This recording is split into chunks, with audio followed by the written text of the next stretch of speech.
thank you for joining me again for another AB Talks. I'm delighted to be joined today by Andrew Kessler, the CTO and co-founder of Zenotta. Andre, thank you for joining me and welcome to the show. Thank you for having me. So Andrew, thank you for joining me. I understand you're addressing the delegation at Unite Dubai later this evening. Can you tell me a little bit about next generation blockchain infrastructure like Zenotta and how it can unlock wealth generation through digital property? That's a fantastic question. If you look at the success of Bitcoin and Ethereum, what everyone tried to do as a next obvious move was tokenize real world assets, everything from property to gold and everything in between. And that wasn't really about creating additional or new wealth or value. That was really just about helping people access very traditional investment opportunities in a novel way. What we're seeing now with the next generation blockchain technologies like Zenotta is the promise to create value. And that is through the creation of a truly digital asset. NFTs are an obvious example. And the way that you have to think about it is not only to try and represent everything as a token, but bring data into the mix. And so what Zenotta is doing is giving people access to data as a resource. That obviously has application in the NFT space. It has application in DeFi and the typical trends that we see not only in Web3, but the metaverse more broadly. But it also opens up a lot of very interesting new potential. You can start to think of code bases and software as commercial assets. And you can start to think about bringing traditional finance into the crypto sphere. So we're very excited to see the uptake and the technology. So would you call this the next step in how the blockchain can be utilized? Is it we're going beyond tokens and we're moving into something new? Very, very much so. If you look at the original visions for where blockchain was going to be positioned 2009, 2010, people wanted to get into things like domain names, websites. The technology just wasn't there yet to handle data. It's a completely different kind of animal. If you look at companies, IPFS, if you look at Solana, Cardano, there's a growing realization in the significance of data. There was a lot of focus in the early days on application layer development. So Ethereum has really done a fantastic job at building application layer support. But what feeds applications is, of course, data. And that is the kind of new oil. And this will be a definite evolution. And more than that, it's not just an evolution, it's the evolution. Earlier this year at the Crypto Finance Conference, the UAE was referenced as one of 6 countries in the world with a clear regulatory framework relating to cryptocurrencies. Why is the UAE important to Zenotta? And could Zenotta's relationship with the UAE, how can it help improve the UAE's vision? We're talking green innovation, digital revolution, etc., etc. Yes. Dubai, Abu Dhabi, the UAE, and the MENA region more broadly have all made a critical realization. As they invested not only into oil as a financial product and as an asset class, they also invested into the oil infrastructure. There's a big difference between blockchain infrastructure and the blockchain asset class. And this isn't really well understood by many jurisdictions, but the UAE and Dubai have had a very clear insight towards this. So they're not only providing very clear and well thought out regulatory frameworks for digital assets, and this will see the crypto ecosystems deploying more and more of their solutions in jurisdictions like the UAE, but they're also welcoming the mining operations to set up shop and providing frameworks, both regional and national, for bringing mining into Dubai. Mining has had a bit of a political or controversial talk space around, is it green? What is the sustainability of mining? And that's been very largely addressed in the last couple of years. But very interestingly, globally, there is a silicon shortage. Computation has an all-time high premium. And if you look at energy production, during times of off-peak load, most energy companies have a very good economic way of supplying electricity. But during peak demand, how do you offset or scale up your energy production? Mining takes 2 inputs, energy and computation. So when mining rigs aren't mining, they can be compute on demand as service, and they can be energy on demand as a service. And so providing mining infrastructure, UAE and Dubai are not only securing access to crypto wealth, but they are offsetting their energy security potential deficit and providing the future frameworks for compute as a service. Diving into the weeds a little bit here, let's talk about the technology behind your company. Can you tell me about Zenotta's Layer 1 protocol technology? How is it different from others in the marketplace? And is there room for another Layer 1 protocol? So answering this question also builds on the fact of why Zenotta and the MENA region and UAE are such a good fit, both in terms of our mandates and what it is we're trying to achieve. I haven't really heard a very clear and convincing definition or explanation for what blockchain technology is. If you speak to different people, you'll hear different things, and it all sounds kind of confusing. So I think if we just unpack that, we can then answer our second question very straightforwardly. When you're building a blockchain technology, you have to think about securing a resource. Around the resource, you want to be able to offer programmable logic to steer the resource in a particular direction. And then finally, that logically controlled resource has to be self-governed. So if we're thinking about transport in the physical world as a metaphor, petrol is the fundamental resource that drives, or oil is the fundamental resource that drives transport. A car provides logic. It can move forward, backwards, left or right, stop. But if you just had cars on roads, they'd collide and crash. It would be a catastrophe as a system. How do transport systems self-govern? You paint a dotted line on the road. That dotted line isn't magic, but it allows people who are rational actors to coordinate. I don't want to crash, you don't want to crash, you stick to your half, I stick to mine, and magically the whole system works.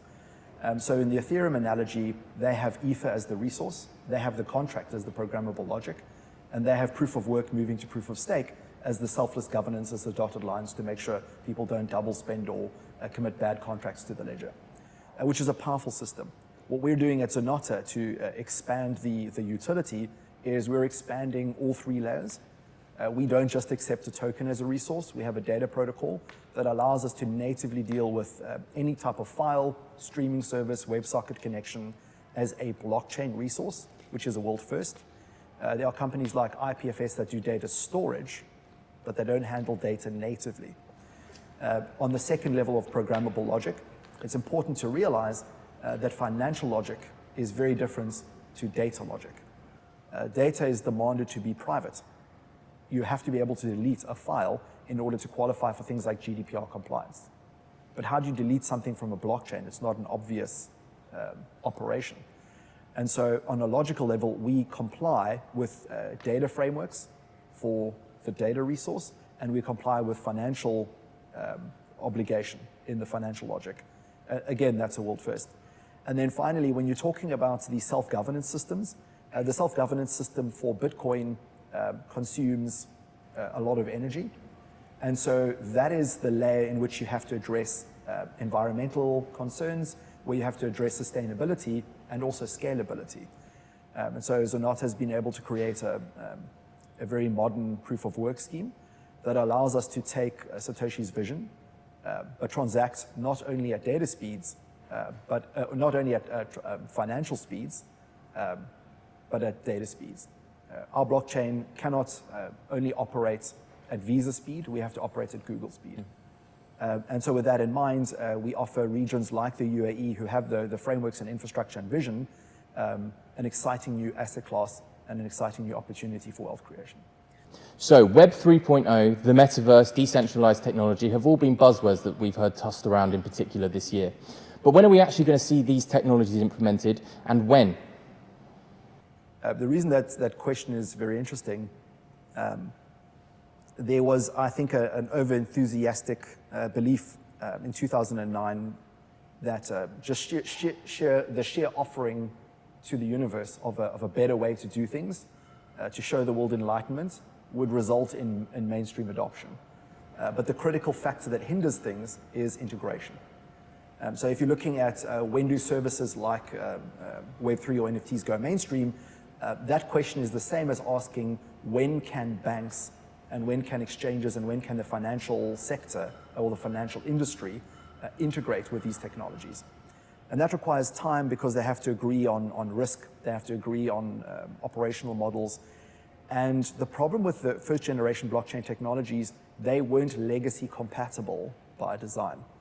They were opposing the current think in the market space. So what we at Zenotta have been, and a number of companies have been doing, is focusing on integration because that is the sole driver for going mainstream. The good news is it's not infinitely far away. The space has been maturing over the last 10 to 15 years, and I predict that we will see mainstream adoption of many offerings in the next 2 years. I think we can all agree that Bitcoin to a large extent has gone mainstream. We're all very enthusiastically rooting for and watching Ethereum to go mainstream shortly, and then other data players will follow in their vein. So final question from me, I'm going to turn to one industry in particular. Nearly half the world are gamers. 3.1 billion people roughly around the world play games. When are we going to start seeing integration here? When are we going to start seeing the evolution of play to earn? And what is the significance of in-game assets, being able to physically own, or not physically, digitally own assets inside games? Yeah, so if we're looking at emerging markets where 70% or more of the world population reside, if I asked you how many of people in emerging markets have a claim to property ownership, that number must be vanishingly small. If I ask you how many people in emerging markets have access to $1,000 of capital to fund a small business, that number again is vanishingly small. If I ask you how many of them have access to mobile phones, we see that the infrastructure supports this as a practical mechanism to unlock wealth creation in these sectors. That's the first promise of things like play-to-earn, blockchain games, and the like of it. The other is that they represent a very fascinating financial or economic asset class. So if you think about NFT art, there's a willing buyer and a willing seller, and a piece of a work of art trades for $69 million. Will the bank loan you $50 million against that asset? And that becomes a problem of how do you think about pricing these things and what makes something worth $10 and not $1,000.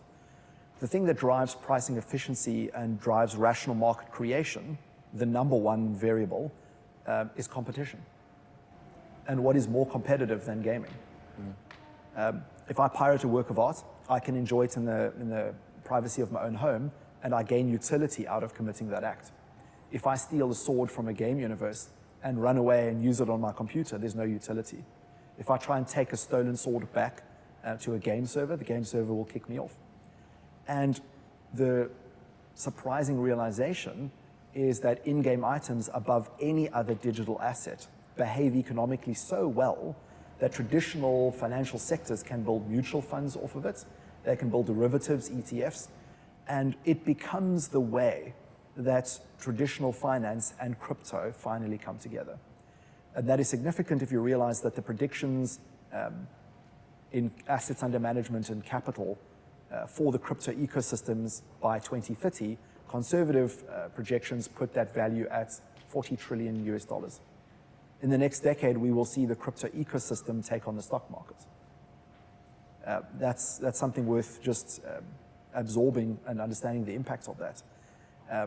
That means that more capital that's not currently in the crypto space more capital is coming from non-crypto space than from the crypto space. But in order to do that, the asset class that people invest in has to behave itself. And in-game items provide that gateway. So it's significant both from a traditional financial sector viewpoint as well as emerging markets and everyone in between. Well, on that incredibly exciting note, we'll have to call it there. Andre, thank you for joining us. I look forward to your speech later this evening at Unite Dubai. Thank you so much. Thanks for having us. Thank you.